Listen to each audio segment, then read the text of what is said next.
मन देव आहे बुद्धी दास आहे, देवदासी बुद्धी सोये देवची आहे.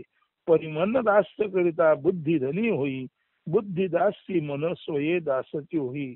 खरं बघायला तर मन हेच दिव्यत्व आहे. मन देव आहे, बुद्धी दास आहे. मन हा देव आहे आणि बुद्धी त्या मनाची दासी आहे. देवदासी बुद्धी सोये देवची आहे. जर मनाच्या देवापुढे बुद्धीने आपलं दास्यत्व मान्य केलं तर अशी मनापुढे दासी म्हणून राहिलेली देवदासी बुद्धी खरं तर स्वतःच देव होते.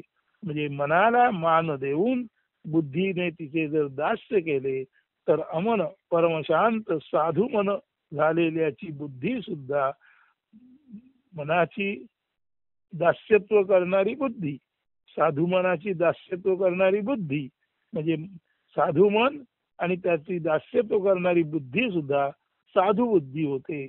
म्हणून मनाचं अमन झालं, मनाचं सुमन झालं, मनाचं साधू मन झालं की अशा साधू मनाची सेवा करणारी जी बुद्धी आहे ती सुद्धा साधू बुद्धी होते. म्हणून मनदेव आहे बुद्धिदास आहे, देवदासी बुद्धी सोये देवची आहे. परी मनदास्य करिता बुद्धी धनी होई, बुद्धिदासी मन सोये दासची होई. तेव्हा लक्षात घ्या, मन हे जरी दिसत नसलं तरी न दिसणार मन हेच वेगळ्या अर्थाने परमश्रेष्ठ आत्मतत्व आहे. म्हणून हे न दिसणार मन जर नीट जाणून ते प्रसन्न झाले, ते साधू मन झाले, ते अमन झाले तर अशा मनाची जर दासी म्हणून बुद्धी काम करील तर मनाचं दास्यत्व पत्करणारी बुद्धी सुद्धा साधू मनाप्रमाणे साधू बुद्धी होईल. याच्या उलट जर झालं, बुद्धीचं दास्य जर मनाने केलं तर मात्र मनच दास होईल. बुद्धीचं दास्य मनाने करणं म्हणजे वासनांच्या अधीन मन होणे, म्हणजेच वासनांमध्ये आत्मा लपेटून आत्म्याला कधीही मोक्ष न मिळणे असा त्याचा अर्थ आहे.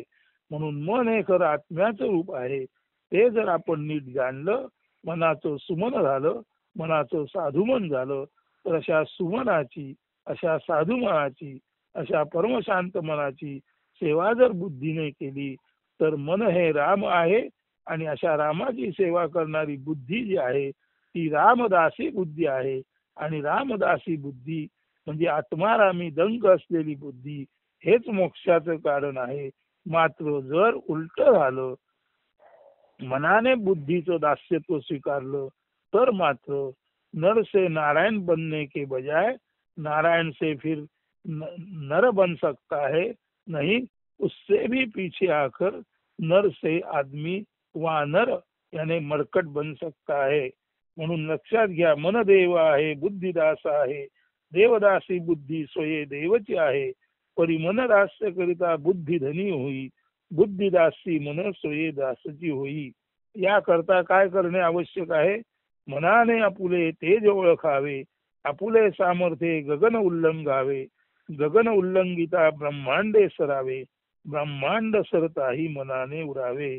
म्हणून मनाने आपलं खरोखर तेज ओळखलं पाहिजे आणि आपल्या सामर्थ्याने गगनेच्या गगने आकाश अनेकानेक आकाश त्याने उल्लंघिली पाहिजेत आणि आकाश उल्लंघता ब्रह्माचा सुद्धा अंत त्याला गाऊ शकतो आणि ब्रह्माचा अंत गाऊन सुद्धा ब्रह्मांड नष्ट झालं तरी सुद्धा मन हे आत्मा परमात्मा म्हणून उरतेच उरते. म्हणून मनाने आपुले तेज ओळखावे, आपुले सामर्थ्ये गगन उल्लंघावे, गगन उल्लंघिता ब्रह्मांडे सरावे, ब्रह्मांड सरताही मनाने उरावे.